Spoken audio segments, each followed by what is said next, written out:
Še malo bolj na jug, do Tuluma.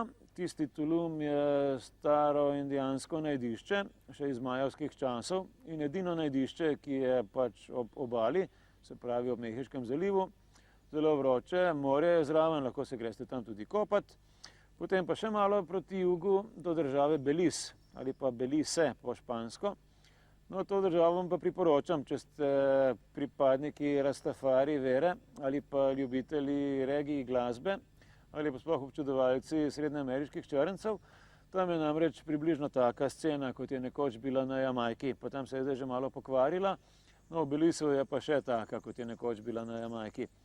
Se pravi, tisti klasični Rastafari z dolgimi dreadlocki govorijo podoben dialekt, kot ga govorijo na Jamajki, angleško seveda, pa še na kakšen otok lahko skočite.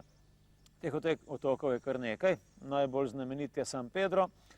Vam pa bolj priporočam Kikaka oziroma Kikoker, odvisno kako izgovarjate, po jamajško je Kikaka. Tja se boste odpeljali z zelo hitrim hidrogliserjem, tam imate pa možnost spet najeti kakšno od manjših sob v kakšnem od hotelov, ampak nikar ne pričakujte, da bodo te dežele prav poceni. Edine tiste, ki so poceni, so Mehika kolikor toliko, pa Gvatemala, vse ostale srednjeameriške države so pa kar precej drage. No, tam greste lahko torej na kakšnega od otokov, lahko pa greste tudi proti notranjosti, pa še tam obiščete kakšno od indijanskih piramid, saj jih je kar nekaj, pa nekatere so prav zanimive. No, iz Beliza sva midva šla v Gvatemalo, tudi vi lahko storite podobno, lahko pa seveda izberete tudi kaj drugega, odvisno pač od vaših želja. No, midva sva šla takrat na najdišče Tikal. To je pa najdišče, ki vam ga mogoče kar najbolj priporočamo, jaz priporočam od vse Srednje Amerike. Namreč najbolj nekako tisti pravi džungelski občutek sem dobil, pa najbolj zanimivo in slikovito je bilo vse tisto, kar sem videl med vsemi tistimi piramidami. Tudi džungla sama ni bila od muh, pa še kakšna džungelska žival je bila zanimiva.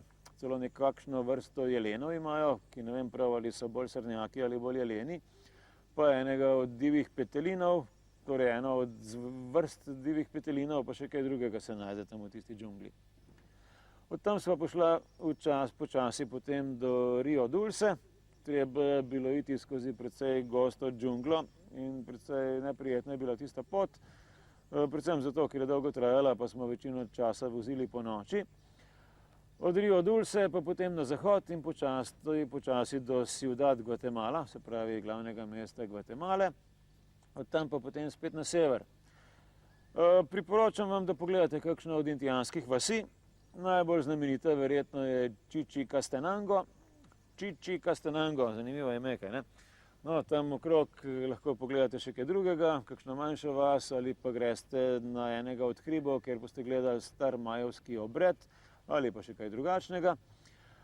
Potem je še več takih mest, eno mesto je Quetzaltenango, eden je Huehuetenango, pa še kakšna druga zanimiva naselbina se bo kje našla, pa mnogo manjših vasi, dve jezeri, jezero Atitlan je precej znamenito, pa mnogo ognjenikov.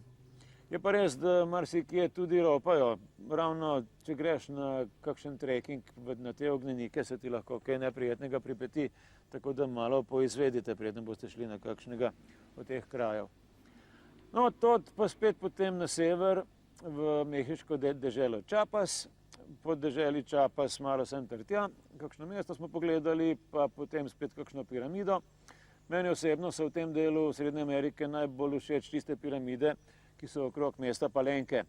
To je mogoče druga taka stvar, ki bi jo najbolj priporočil.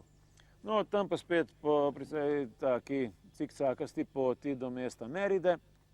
Tam iz Meride smo nekoč že pogledali nekaj odlomkov, kaj so nam zaplesali, pa kaj zaigrali, če se spominjate.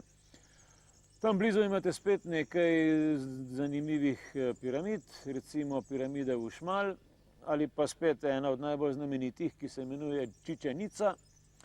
Ta Čičenica je sicer res malo turistična, ampak še vedno se vam splača iti tja, ker če še niste bili tam, potem je skoraj nujno, da greste pogledat.